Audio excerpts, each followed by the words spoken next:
बिस्मिल्लाहिर्रहमानिर्रहीम। इय्याका नअबुदु व इय्याका नस्तईन।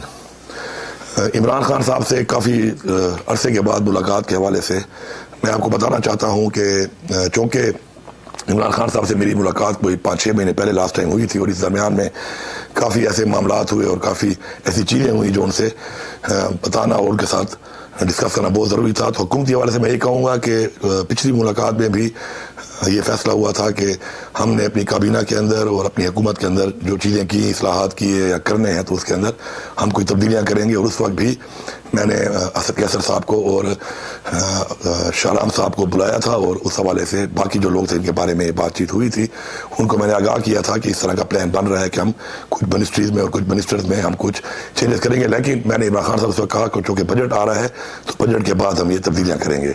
तो उस हवाले से जब कल मुलाकात हुई तो हुकूमती हवाले से जो बातचीत हुई उसके अंदर हमने डिस्कस किया और उसके बाद कुछ फैसले हुए कि हमने इन डिपार्टमेंट्स में और इसमें शेफलिंग करनी है अपनी कैबिनेट के अंदर।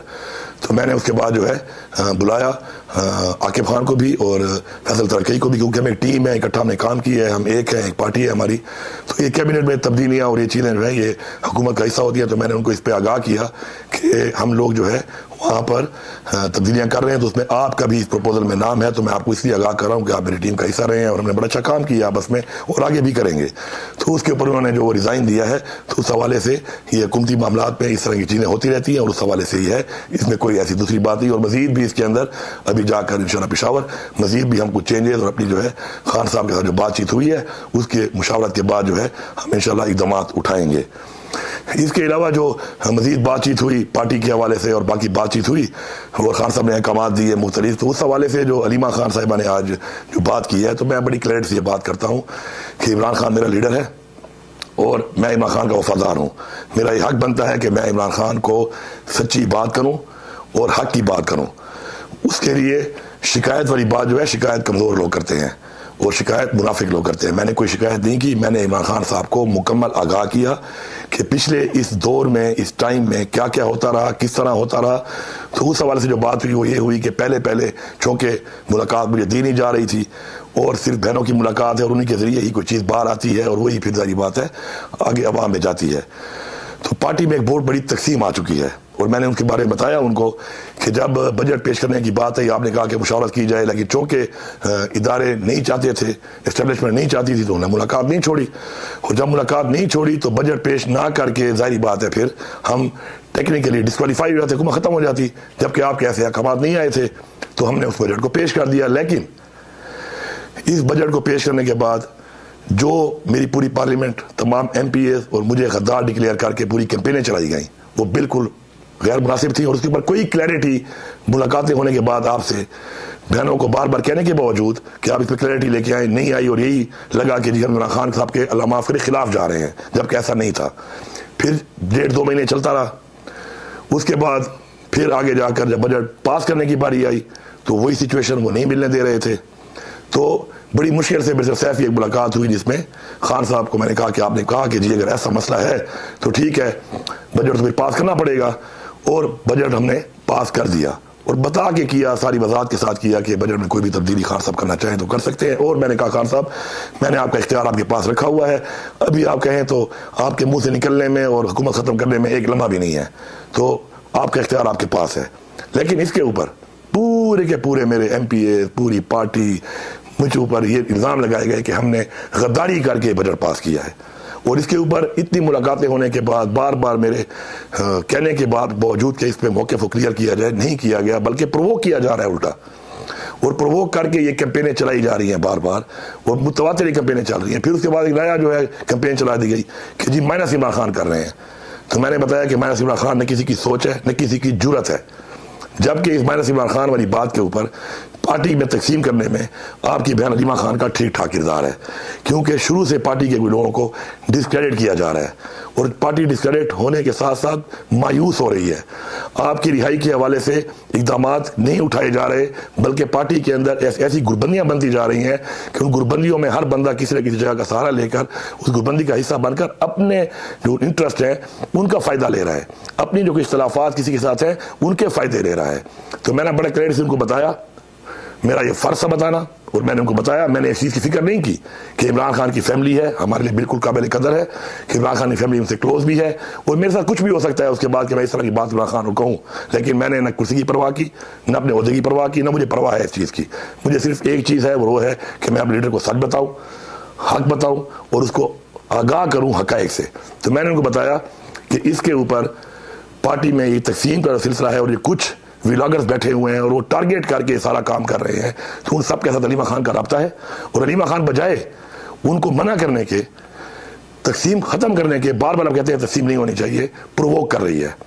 तो उस पर भी मैंने आगाह किया उनको। साथ साथ मैंने ये भी आगाह किया कि हफीजुल्लाह नियाज़ी साहब जो हैं वो बैठ कर आर्टिकल लिख रहे हैं, जिसमें वो लिख रहे हैं वज़ीर आज़म अलीमा खान, आर्टिकल में लिख रहे हैं अलीमा खान को चेयरपर्सन बनना चाहिए। मुख्तलिफ लोगों से कैंपेनें चलवाई जा रही हैं कि चेयरपर्सन अलीमा खान बने। मैंने खान साहब को वाज़ेह किया है, खान साहब आपके हर अहकामात हमारी सराखों पे हैं, आप जो फैसला करते हैं आप करें, हमें हमेशा कबूल रहा है और कबूल रहेगा। लेकिन कैंपेनें करके, लोगों को डिस्क्रेडिट करके, तकसीम करके ऐसे एजेंडों पे काम जो है हो रहा है, और जिससे पार्टी को नुकसान हो रहा है, आपकी तहरीक को नुकसान हो रहा है, और आपकी जो रिहाई है उसके ऊपर काम होने के बजाय इन चीज़ों पे काम हो रहा है। तो आपने अगर चेयरपर्सन बनाना है तो आप बिल्कुल बनाएं। हमारे लिए किसी और की निस्बत, आपकी फैमिली मेम्बर, आपकी बहन है, जिसको भी आप नॉमिनेट करते हैं, हमारे लिए वो ज़्यादा काबिल कबूल होगा। लेकिन आप ये कर दें बजाय ये कि जो हालात चल रहे हैं और उससे ये नुकसान हो रहा है, वो जो मायूसी फैल रही है और तकसीम फैल रही है, उस पर मैंने बात की। इसके अलावा खान साहब को चूँकि पता है इस बात का कि जो इससे पहले हुआ, जब जो जिम्मेदारियां दी गई किस तरीके से हमने उसको निभाया, कितने हम कामयाब हुए, कितने नहीं हुए, स्पेशली 26 नवंबर के हवाले से। खान साहब की अहलिया जो इस वक्त नाक जेल में है और बड़ी तकलीफ गुजार रही है, चूँकि वहाँ खुद मौजूद थी, तो ये सोशल मीडिया और मीडिया की बातों के अलावा खान साहब को उन्होंने एग्जैक्टली बताया कि वहाँ पे क्या हुआ, कौन था, किस वक्त तक था, कौन खड़ा रहा और किस वक्त तक खड़ा रहा। तो खान साहब सब जानते हैं इस मामले में, क्योंकि उनको जो बताने वाला शख्स है, जो उनकी बीवी है बुशरा बीबी, उन्होंने पूरा उनको एक्सप्लेन किया हुआ है, और क्योंकि जेल में मुलाकात भी होती रहती है उनकी, तो उनको पूरी हर चीज़ का पता है। तो उस मामले के ऊपर किसी का ये कहना या मफरूज़े बनाना या कोई ऐसे एजेंडे बनाना कि ये हुआ वो हुआ, वो इस चीज़ से इसलिए बात आता है कि जो ऐनी शाहिद हैं बुशरा बीबी, वो खान साहब को सब कुछ बता चुकी हैं, और खान साहब को सारी रिपोर्ट है उसके ऊपर। अब जहाँ तक बात है कि जी ये बात चल रही कि पार्टी में कौन ये काम कर रहा है, माइनस कौन कर रहा है, इसके ऊपर जो बात हुई, तो मैंने बड़ा क्लियर उनको बताया कि देखें, हमने हर तरह से फैमिली के साथ मिलके पूरा काम करने की पूरी कोशिश की हुई है। लाहौर का यहीं पर लीडरशिप के साथ बैठ के जब फैसला हुआ, अलीमा खान उसमें मौजूद थी, बहनें मौजूद थी, कि हमने एक जाके एक इवेंट करना है लाहौर में, और पार्लियामेंटेरियंस को लेकर मैंने जाना है, मुझे जिम्मेदारी दी गई, मैंने वो जिम्मेदारी भी निभाई। अब वो जिम्मेदारी जब मैं निभा रहा हूँ, तो वो जिम्मेदारी निभाने के लिए लाहौर में मुझे कुछ जगह भी चाहिए थी। तो मेरे पास जो अवेलेबल जगह थी वो उस शख्स की थी जो कि आपका नॉमिनी जिसको आपने नॉमिनेट किया था फॉर सेनेट, जब सेनेट इलेक्शन शुरू में हो रहे थे और नहीं हो पाए, तो उसका चूंकि फार्म हाउस जाती उम्रा में था, अच्छी जगह पे था, वहाँ पे हमने इवेंट किया, और अलीमा खान इसमें ऑन बोर्ड थी हमारे साथ। लेकिन अनफॉर्चुनेटली उस इवेंट करने के बाद, इतना कामयाब इवेंट के बाद, मेरे ऊपर ये चला दिया गया कि मेरे MPAs और मैं शायद किसी को सेनेटर बनाने के लिए कर रहे थे। ये कितनी बड़ी जाती है। और उसके ऊपर भी हमारे पे गद्दारी के फतवे, और वही व्लॉगर्स, वही लोग जो एजेंडे पे काम कर रहे हैं, जो राब्तों में हैं, जिनको ब्रीफ किया जाता है, जो बाकायदा स्पेस में मान चुके हैं बात, और रिकॉर्ड है कि जी हमें ये चीज़ जो है ये हमें बताई जा रही है, और ये हमें यहाँ से फीड हो रही है, और ये एग्जैक्ट फीडिंग है वही कि जो खान साहब की तरफ से होती है। तो उसके ऊपर आपने फिर उसी बंदे को खुद नॉमिनेट किया, लेकिन उसके ऊपर भी हमारे ऊपर गद्दारी के फतवे लगाए गए, हमारे पे इल्जामात लगाए गए। तो बजाय क्लैरिटी करने के, उस इवेंट जो बैठ के प्लान करने वाली अलीमा खान साहब मौजूद थी, उसने सपोर्ट नहीं किया, बल्कि उसको होने दिया। तो जब ये होगा, इस तरीके से होगा, पार्टी डिस्क्रेडिट होगी, पार्टी में तकसीम होगी, तो आपकी जो तहरीक है, मैंने खान साहब को क्लियर नहीं बताया कि आपने फिर उसके बाद नॉमिनेट भी कर दिया, फिर मशाल का इशू आया, वो भी आपने नॉमिनेट की, उसके ऊपर भी यही होता रहा, और ये फजूल चीज़ों में उलझा कर तकसीम पैदा करके जो आपकी रिहाई का, जो हमारा असल मकसद है आपकी रिहाई, उसके ऊपर कोई काम नहीं हो रहा। मैंने बड़ा क्लियरली बताया कि काम नहीं हो रहा, और कोई ऐसे अहकाम जारी करें कि उसके ऊपर फोकस हो और सब मुत्तहिद हों, क्योंकि अगर मुत्तहिद नहीं होंगे तो ये जंग हम नहीं जीत सकते। हम मुत्तहिद होने के बजाय इदारों के, एस्टेब्लिशमेंट के उस मकसद पे हम चल रहे हैं कि जो वो जानबूझ के कर रहे हैं उसमें कामयाब हो रहे हैं, और जिसमें अलीमा खान डायरेक्ट एक रोल अदा कर रही है। तो उसके ऊपर यह हुआ कि मैंने बड़ी क्रेडिट से बताया इमरान खान को कि खान साहब, ये जितने लोगों को सजा हुई है या FIR हुई पड़ी हैं, ये लोग तो जिलों में मौजूद भी नहीं थे। क्या उमर अयूब मौजूद था? क्या शिबली फराज मौजूद था? क्या जरताज मौजूद थी? बहुत से सारे लोग जो हैं वो मौजूद भी नहीं थे। हामिद रजा क्या मौजूद था?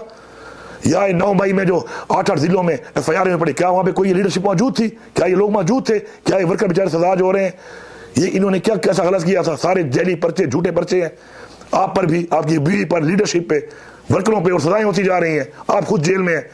लेकिन अलीमा खान के जो बेटे के ऊपर ये बात आई तो उस हवाले से वो मौजूद था और उसकी 3 दिनों में जमानत हो गई। तो मैंने उनको बड़ा क्लियरली बताया कि चूंकि इदारे इसमें काम कर रहे हैं हमें कमजोर करने का, और कोई जानबूझकर या किसी मकसद के तहत अगर उनकी साथ राब्ते में रहकर कोई ऐसा काम कर रहा है तो आपकी कौत को नुकसान दे रहा है, आपकी रिहाई, आपकी हकीकी आज़ादी की तहरीक को नुकसान दे रहा है। और मैंने उनको बताया कि मेरी मालूमात के मुताबिक MI जो है वो फैसिलिटेट कर रही है अलीमा खान को इस सारी कार्रवाई में। और मैंने खान साहब को इसलिए बताया कि मैं फ़र्ज समझता हूँ अपना कि मैं उनको आगाह करूँ उस चीज़ से जो हो रहा है, हमें जो कमज़ोर किया जा रहा है उसके अंदर जो उन्होंने कहा, तो मैंने बिल्कुल बताया उनको, और वो इस फैसिलिटेशन में और हमें कमज़ोर करने में इस पूरे एजेंडे के ऊपर सपोर्ट दे रही है अलीमा खान को। तो मेरा इसमें बड़ा मौक़िफ़ क्लियर है, हम इमरान खान के साथ हैं।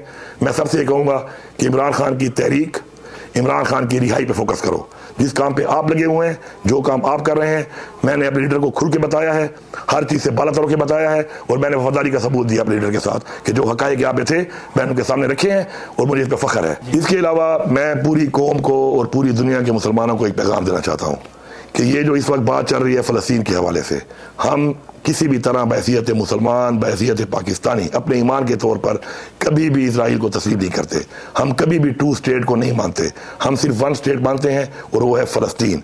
ये हमारा वाज़ेह मौक़िफ़ है और हम इस पे सब अपना ईमान समझ के इसके लिए हर हद तक इंशाल्लाह जाएंगे और साथ खड़े हैं अपनी फ़लस्तीन की आवाम के और फ़लस्तीन एज अ 1 स्टेट के साथ। शुक्रिया।